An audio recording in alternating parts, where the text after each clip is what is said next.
wabarakatuh. Selamat siang semuanya. Baiklah, perkenalkan, nama saya Lailatul Firdawardani dari jurusan Pendidikan Ekonomi Fakultas Keguruan dan Ilmu Pendidikan Universitas Jember. Saat ini saya sedang melakukan KKPLP di SMA Negeri Ambulu. Dan dalam video kali ini saya akan menyampaikan materi pembahasan terkait dengan permasalahan ketenagakerjaan dalam pembangunan ekonomi, di mana dalam bab ini kita akan pelajari terkait dengan beberapa permasalahan yang ada terkait dengan ketenagakerjaan. Baiklah, dalam video kali ini saya akan menyampaikan materi terkait dengan permasalahan ketenagakerjaan dalam pembangunan ekonomi. Sebelum itu, marilah kita bersama-sama untuk berdoa supaya proses pembelajaran berjalan dengan lancar dan ilmu yang kita dapat menjadi bermanfaat. Berdoa dimulai. Berdoa dapat diakhiri. Sebelumnya, apa kabar anak-anak semuanya? Semoga dalam keadaan sehat-sehat selalu ya. Dalam pembelajaran kali ini yang mewajibkan kita harus melaksanakan pembelajaran secara daring atau online, ada baiknya anak-anak semuanya di rumah harus tetap menjaga kesehatannya dan tetap mematuhi protokol kesehatan dimanapun kalian berada. Stay safe and stay healthy. Baiklah, melanjutkan materi tentang pertumbuhan dan pembangunan ekonomi, kita akan melanjutkan terkait dengan permasalahan ketenagakerjaan dalam pembangunan ekonomi di Indonesia, di mana masalah ketenagakerjaan ini masih sangat sering muncul. Kalian tahu terkait dengan TKI ilegal yang ada di Malaysia, pekerja buruh yang masih di bawah umur, pengangguran, dan masih banyak lagi permasalahan ketenagakerjaan yang ada di Indonesia.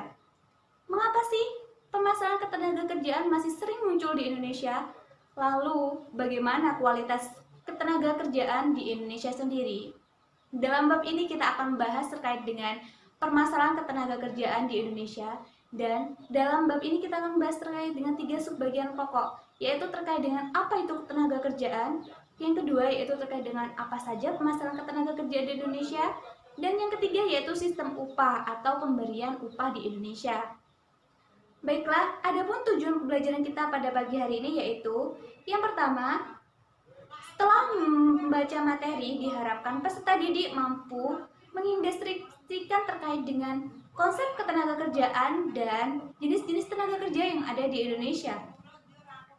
Yang kedua, setelah melakukan studi literasi, diharapkan peserta didik mampu mengidentifikasi terkait dengan masalah-masalah ketenagakerjaan yang ada di Indonesia. Setelah melakukan diskusi, diharapkan peserta didik mampu mengidentifikasi upaya-upaya yang telah dilakukan oleh pemerintah maupun pihak swasta dalam mengatasi permasalahan ketenagakerjaan yang ada di Indonesia. Baiklah, itu tadi terkait dengan tujuan pembelajaran kita pada pagi hari ini. Silahkan untuk menyiapkan proses pembelajaran pada pagi hari ini supaya berjalan dengan maksimal. Nah, selanjutnya yaitu konsep ketenagakerjaan di Indonesia. Konsep ketenagakerjaan di Indonesia terdiri dari 3 subbagian, yaitu terkait dengan tenaga kerja, angkatan kerja, dan kesempatan kerja. Selanjutnya yaitu konsep ketenagakerjaan. Apa itu ketenagakerjaan? Ketenagakerjaan adalah segala hal atau segala sesuatu yang berhubungan dengan tenaga kerja, baik itu sebelum, selama, maupun sesudah masa kerja.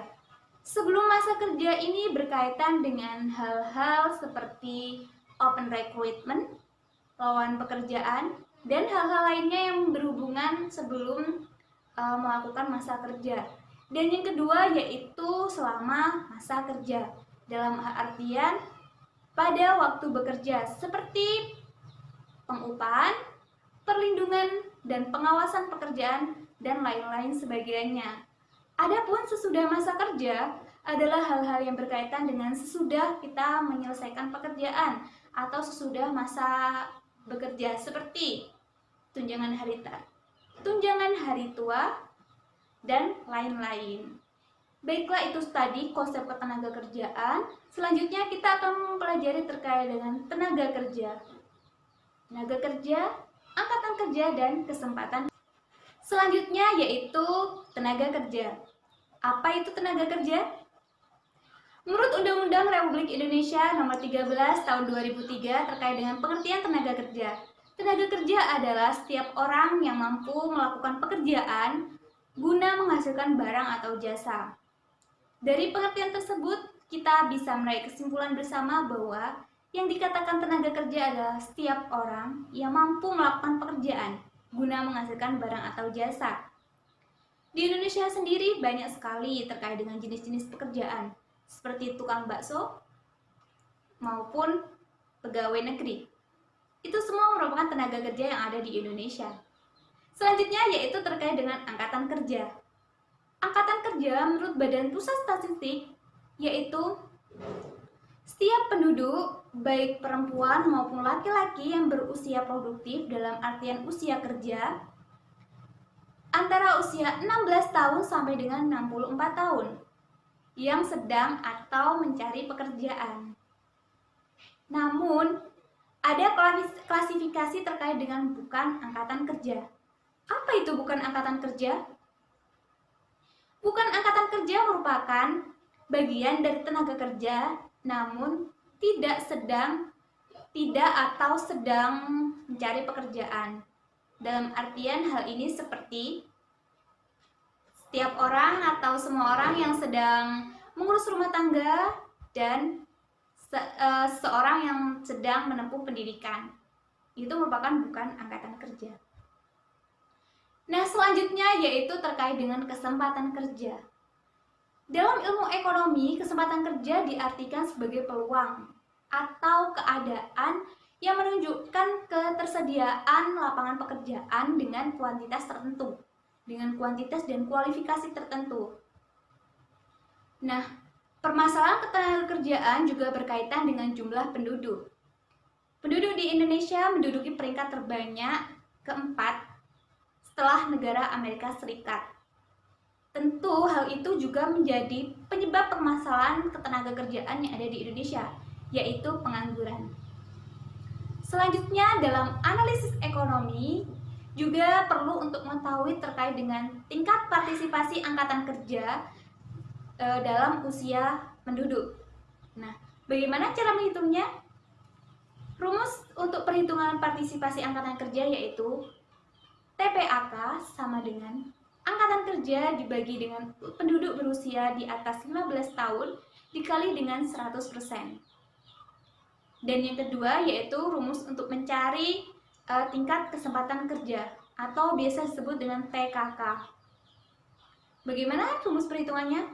TKK sama dengan orang yang bekerja dibagi dengan angkatan kerja dikali 100%. Nah, itu tadi contoh perhitungan untuk kita mencari atau mengetahui tingkat partisipasi dan tingkat kesempatan kerja yang ada di Indonesia. Di Indonesia sendiri banyak sekali klasifikasi terkait dengan jenis-jenis tenaga kerja atau kategori jenis-jenis tenaga kerja. Nah, dalam hal ini menurut beberapa ahli, Ibu rangkum jadi beberapa sumber. Yang pertama yaitu tenaga kerja menurut keahlian atau menurut kemampuan. Dibedakan menjadi 3 bagian, yaitu terkait dengan tenaga kerja terdidik, tenaga kerja terampil, dan yang ketiga yaitu tenaga kerja terdidik, tenaga kerja tidak terdidik, dan tenaga kerja tidak terampil. Apa itu tenaga kerja terdidik? Tenaga kerja terdidik yaitu tenaga kerja yang sudah dibekali oleh ilmu pengetahuan dan juga wawasan terkait dengan pekerjaan. Hal ini contohnya yaitu dokter spesialis, arsitek, dan lain-lain sebagainya. Dalam artian mereka telah menempuh pendidikan dan juga dibekali wawasan yang luas terkait dengan pekerjaan yang dijalankan. Yang kedua yaitu tenaga kerja terampil.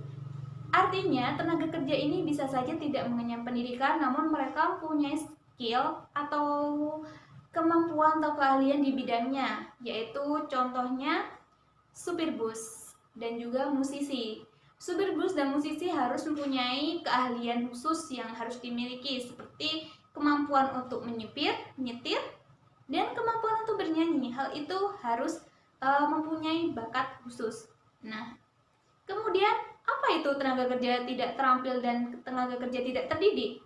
Tentunya mereka yang tidak mengenyam pendidikan atau tidak dibekali wawasan yang luas terkait dengan pekerjaan dijalani dan tidak memerlukan bakat khusus. Contohnya yaitu kuli panggul. Kuli panggul tidak perlu mengenyam pendidikan, siapapun bisa menjadi kuli panggul. Nah, itu tadi contoh tenaga kerja tidak terdidik dan tidak terampil. Nah, selanjutnya klasifikasi tenaga kerja menurut sifatnya. Apa sajakah itu? Ada tenaga kerja jasmani dan ada tenaga kerja rohani. Klasifikasi yang ketiga yaitu tenaga kerja menurut fungsi pokok dalam perusahaan. Apa saja fungsi-fungsi pokok tenaga kerja dalam perusahaan? Yaitu ada 3. Yang pertama yaitu fungsi produksi, bagian produksi yang menangani bagian produksi. Yang kedua fungsi pemasaran, tentunya mereka yang bergerak di bidang bagian pemasaran. Yang ketiga yaitu fungsi umum dan administrasi. Itu sudah jelas, berarti mereka menangani bagian umum dan administrasi. Selanjutnya yaitu klasifikasi tenaga kerja menurut yang berhubungan dengan produknya langsung. Apa saja klasifikasinya? Yang pertama yaitu tenaga kerja langsung dan tenaga kerja tidak langsung. Apa maksud dari tenaga kerja langsung dan tenaga kerja tidak langsung? Tenaga kerja langsung adalah tenaga kerja yang langsung berhubungan dengan produk. Dalam artian kita beri contoh seperti perusahaan bordir atau perusahaan jahit. Tenaga kerja langsungnya siapa? Tukang jahit itu sendiri, karena mereka berhubungan langsung dengan mesin jahit atau produk yang dikeluarkan oleh perusahaan itu. Bagaimana tenaga kerja tidak langsung? Berarti mereka yang tidak berhubungan langsung dengan produk. Contohnya itu tenaga kerja bagian pemasaran, tenaga kerja bagian pengawas, mandor, atau lain-lain. Karena mereka tidak langsung dalam pembuatan produk jadi tersebut, mereka hanya bagian pengawas. Merupakan klasifikasi tenaga kerja menurut beberapa sumber. Nah, selanjutnya yaitu terkait dengan masalah ketenagakerjaan dan upaya-upaya untuk mengatasi ketenagakerjaan di Indonesia. Silahkan untuk dipelajari terlebih dahulu, kemudian identifikasi masalah-masalah ketenagakerjaan yang sering terjadi di Indonesia, dan selanjutnya Ibu akan menyampaikan rangkuman terkait dengan apa saja sih permasalahan yang sering terjadi di Indonesia. Masalah ketenagakerjaan di Indonesia cukup banyak sekali ternyata masalah-permasalahan ketenagakerjaan yang ada di Indonesia. Nah, dalam hal ini Ibu telah merangkum menjadi beberapa permasalahan ketenagakerjaan yang ada di Indonesia. Baiklah, langsung saja. Yang pertama yaitu terkait dengan jumlah angkatan kerja yang tidak sebanding dengan kesempatan ketenagakerjaan. Apalagi di era saat ini yang banyaknya kasus-kasus PHK atau pemutusan hubungan kerja dikarenakan adanya virus COVID-19. Dalam hal ini, perusahaan juga tidak membuka kesempatan kerja yang sebanyak-banyaknya, karena salah satunya yaitu kualitas dari ketenagakerjaan di Indonesia sendiri yang tidak memenuhi kualifikasi. Yang kedua yaitu kualitas tenaga kerja yang masih relatif rendah. Hal ini, kualitas ketenagakerjaan yang relatif rendah dapat dilihat melalui pendidikan. Pendidikan di Indonesia dikategorikan masih sangat rendah. Hal ini menyebabkan pengetahuan terkait dengan ilmu pengetahuan dan teknologi masih sangat minim, yang menyebabkan produktivitas tenaga kerja juga rendah. Dalam hal itu, masalah ini harus menjadi permasalahan yang sangat sering muncul, sehingga menyebabkan permasalahan ketenagakerjaan seperti pengangguran dan lain-lain juga semakin banyak. Selanjutnya yaitu pemutusan hubungan kerja atau PHK.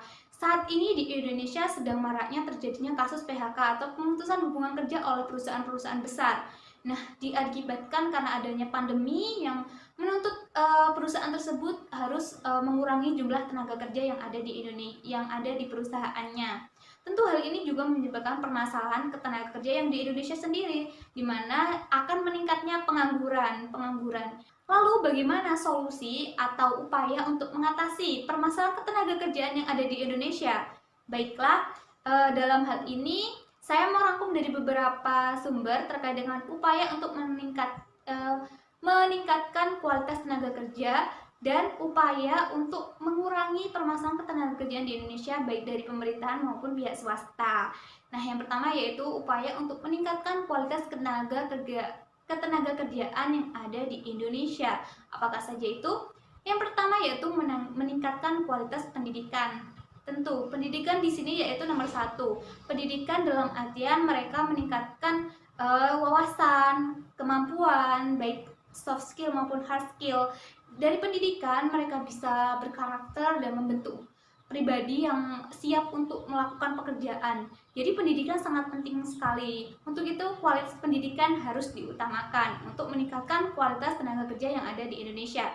Kemudian yang kedua yaitu meningkatkan kualitas kesehatan masyarakat. Tentunya masyarakat yang produktif di situ akan menghasilkan kualitas tenaga kerja yang sangat bagus sekali. Tanpa diimbangi kesehatan, tenaga kerja tidak bisa apa-apa. Seperti itu.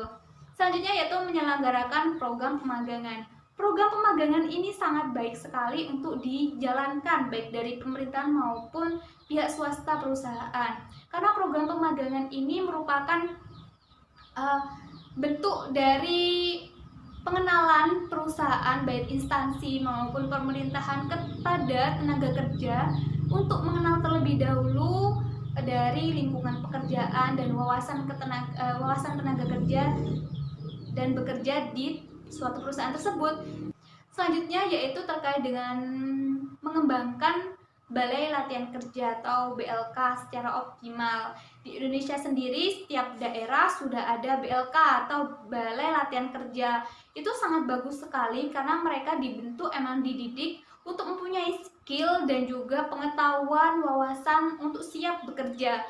Nah, lalu apa upayanya supaya dioptimalkan, yaitu seperti fasilitas, terus penunjang latihan kerjanya dan juga fasilitas lainnya yang perlu ditingkatkan dan dioptimalkan lagi. Nah, kurang lebih sama upaya yang dilakukan pemerintah dalam mengatasi permasalahan ketenaga kerjaan yang ada di Indonesia, baik dari pihak pemerintah maupun swasta. Nah, kalau dari sisi pemerintahan sendiri itu mereka menyiapkan seperti kebijakan, terus memfasilitasi dari adanya pelatihan dan lain-lain sebagainya. Terus membuat kebijakan yang meningkatkan mutu kerja atau meningkatkan mutu tenaga kerja yang bagus. Nah, selanjutnya yaitu dari pihak swasta sama seperti tadi, yaitu terkait dengan pembukaan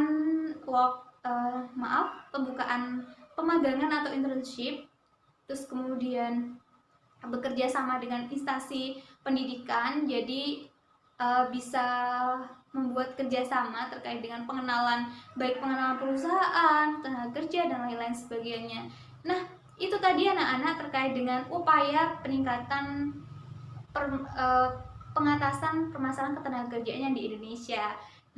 Nah, baiklah, itu tadi pemaparan materi terkait permasalahan ketenagakerjaan dalam pembangunan ekonomi. Nah, selanjutnya silakan anak-anak semuanya mengumpulkan informasi sebanyak-banyaknya terkait dengan permasalahan ketenagakerjaan yang ada di Indonesia, dan silakan untuk mencari alternatif dan solusi bagaimana untuk mengatasi permasalahan tersebut.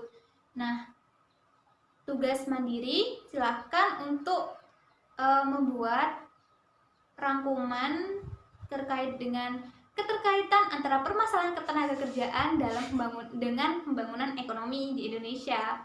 Nah, itu saja yang dapat Ibu sampaikan, kurang lebihnya mohon maaf. Nah, dari pembelajaran kali ini kita dapat menyimpulkan bersama bahwa permasalahan ketenagakerjaan di Indonesia itu masih sering muncul dan yang mengakibatkan